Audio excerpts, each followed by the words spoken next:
And this is the Car Crush. And today, we're going to be driving my Lancia Delta Integrale EVO2. So here we are. Here we are in your Lancia Delta Integrale EVO2. So this is the final series of the Delta Integrale. Okay. Which, for those people who followed rally racing, specifically Group A,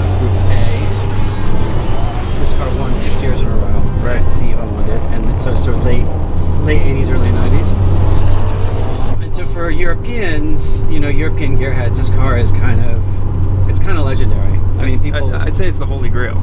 Yeah, it is for a lot of people, especially now, because what happened is that for a long time they really weren't that expensive, and because they're so much fun to modify, you can get another 50, 60, 70 horsepower out of this motor, no problem, and all sorts of fun stuff you can do with the springs.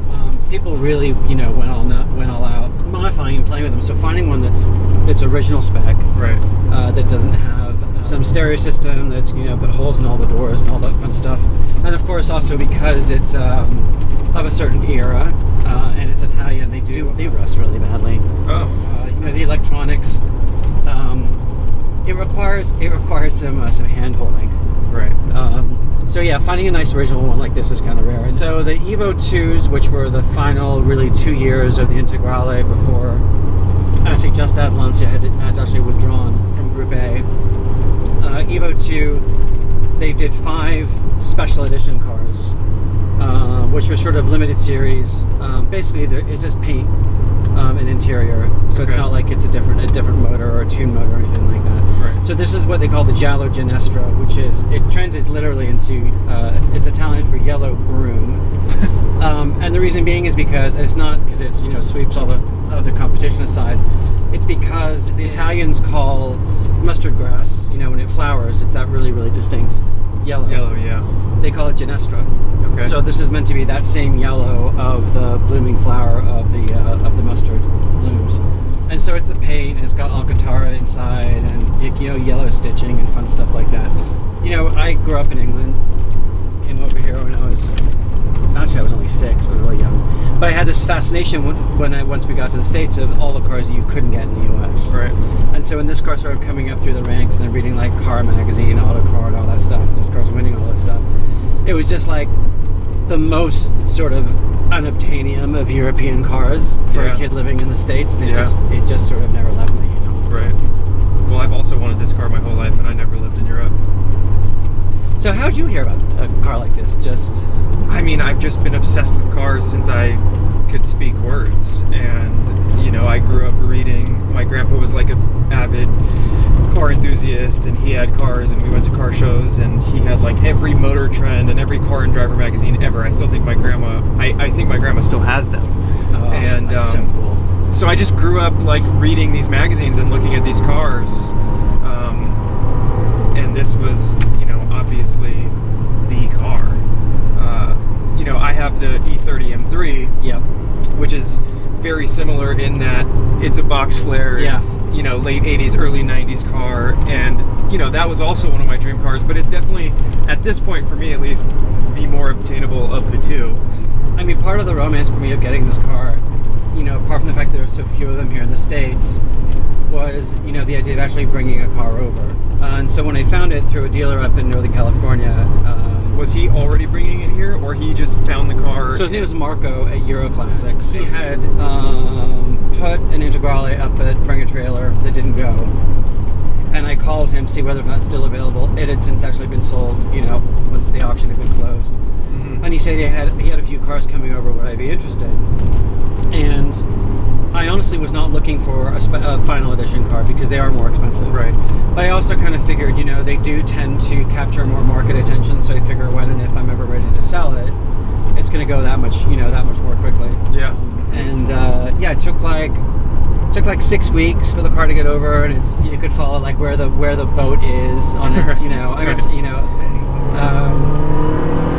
Yes. Wake her up, Joe. There you go. Wow.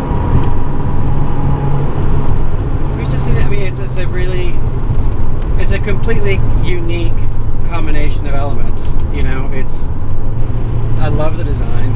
You know, it's Giugiaro, who's the same guy who did the first Volkswagen Golf. Yeah. Which this car is actually frequently mistaken for by people who don't know cars. Right. Well, the first Lancia, the 79, was sort of supposed to be the competition of the Golf, right?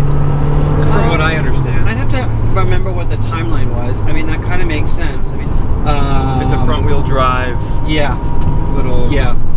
Little economy car. You know, family economy car. You know. You know, it's got this little 2-liter 4-cylinder engine. It's turbo, intercooled, all-wheel drive. Like 215 horsepower. And it's just kind of. It's just a very, very. I mean, as you'll know when you've driven it once before, but we're gonna swap it and drive it back up. So I'm ready. You ready?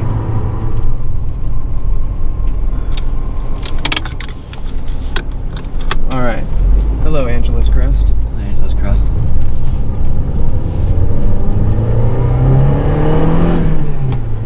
Yeah, I love this car. It's just so much fun, right? It just really smiles is. and smiles. And you know what it is too? It's like that sort of, very like late 80s, early 90s feel where you get some turbo, like you're saying, it comes alive at 3,000 RPMs, right? So like before that, you get that like really great sort of Italian turbo lag, and then it kicks in and it just fucking punches you in the ass and feels so good. I mean, I love the gauge clusters. I love the yellow. I love the rectangular shape of it. Yep. And it's like also so funky how the speedometer and the tachometer are like totally on opposite sides. And spinning in opposite directions. It's so fucking confusing. So like right now, I'm going 80 kilometers. Right. And we're at 3,000 RPMs, but that's at 6 o'clock and 80 kilometers is at straight 12 o'clock. Yeah. It makes no sense. No. And because it's a weird Italian Lancia, exactly. I absolutely love it. Yeah. I'm so into it. And if it was on any other car, I'd be like, this is the dumbest design I've ever seen in my life. Yeah, you sort of get, it's that sort of never been here before, taking it all in. God, this car feels so good. It really is like everything over 3,000. Yeah, exactly, right. And what's so great about it, like if you really put your foot down now, in the turn. Yeah, it holds, it grips. Yes, and in fact, it literally is just pulled by the nose. Yeah.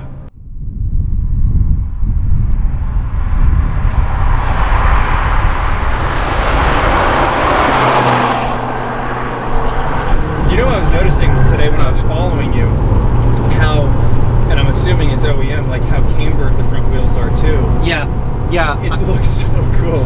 Yeah, I've not seen that view before, but frequently when people are following you from behind, they notice that that you can really, the way that the suspension kind of articulates once it really gets into a corner is very, very cool. I mean, it's very, very subtle in corners, which is nice. It's really very unfussed. And you can really feel exactly what each one of the four wheels are doing in terms of their grip. And as I mentioned before, there's lots of ways you can modify these and play with these, and I just kind of, just for the same reason I leave the plastic, in the door liners. Right. It doesn't need it. It doesn't really need it. And I kind of, so I kind of like, it's like I have this old, 67 BMW that you've seen. Yeah. It's kind of like there's also kind of stuff you can do to it, but I kind of like the idea of stepping into a car and saying like, this was Lancia in 1994. Absolutely. As opposed to, this is a modern take on 1994. Exactly. No, I agree. I think this car, I really genuinely mean it, because my E30 is modified, right? So like, I was not, OEM suspension on that car is pretty amazing, but like it wasn't perfect. So I upgraded the suspension. I put aftermarket wheels on, some like period correct BBSs, but I put aftermarket wheels on. And the one thing that kind of sucks about that is that I lowered it a bit, and I have to be super cautious when I'm going over bumps. Right. And the great thing about this car being a rally car is like you have so much suspension travel. Yeah, you do. So like you're not worried about driving in LA. This car is totally drivable. Right. But my car is drivable, but it's like not comfortable. Right.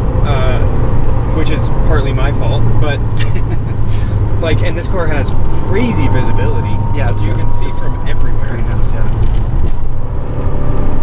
And this car, correct me if I'm wrong, Yeah. was a Group A race car. Yeah, this is Group A. So Group B ends in 1986 after like everyone dies. Yeah, after things just got so fast and people started getting killed, including spectators, right? Right, yeah, for sure. Yeah. We watched the videos, it's crazy. Yeah. And so then Group A takes over. Yeah, Group A starts up, and it's basically kind of a reaction to people getting killed on Group B. So the idea is, you know, let's make things a little slower and a little bit closer to the ground in terms of cars that people can actually buy. Right. And my understanding of the chronology is it just so happened that, you know, Lancia, who obviously had done so well with, you know, with Group B, wanted to continue, and they had, you know, this all-wheel drive Econobox was kind of ready to go, and it was just, I think it was, together with it being a very, very capable car, it was just the timing for them was just really perfect. Right. You know. And then they win 6 years in a row. And I was actually reading about that. So they won 4 years in a row, driving as themselves, and then they kind of thought like, oh, this is too easy. Let's sell the car to Martini Racing. Right. Or give the car to Martini Racing, and then they won 2 years in a row. And then no one's ever heard of Lancia ever again. And those might, I mean, basically, you know, Lancia is just such an incredible brand, and this really was sort of the last gasp. Right. And that's kind of cool with what those, you know, with Automobili Amos are doing now with their sort of reinterpretation of the Integrale, with that sort of two-door coupe they're doing. Right. Which is, I think, is kind of a cool thing. I would like to say thank you for letting me drive your car. And I would like to say thank you for letting me drive your car next, which is I just can't wait for that. It's gonna be good. Yeah, you're welcome. We can trade cars anytime. Definitely from the frying pan into the fire, getting into that thing. So looking forward to it. Thank you for watching. Please like and subscribe, and come back for more videos. Please like us.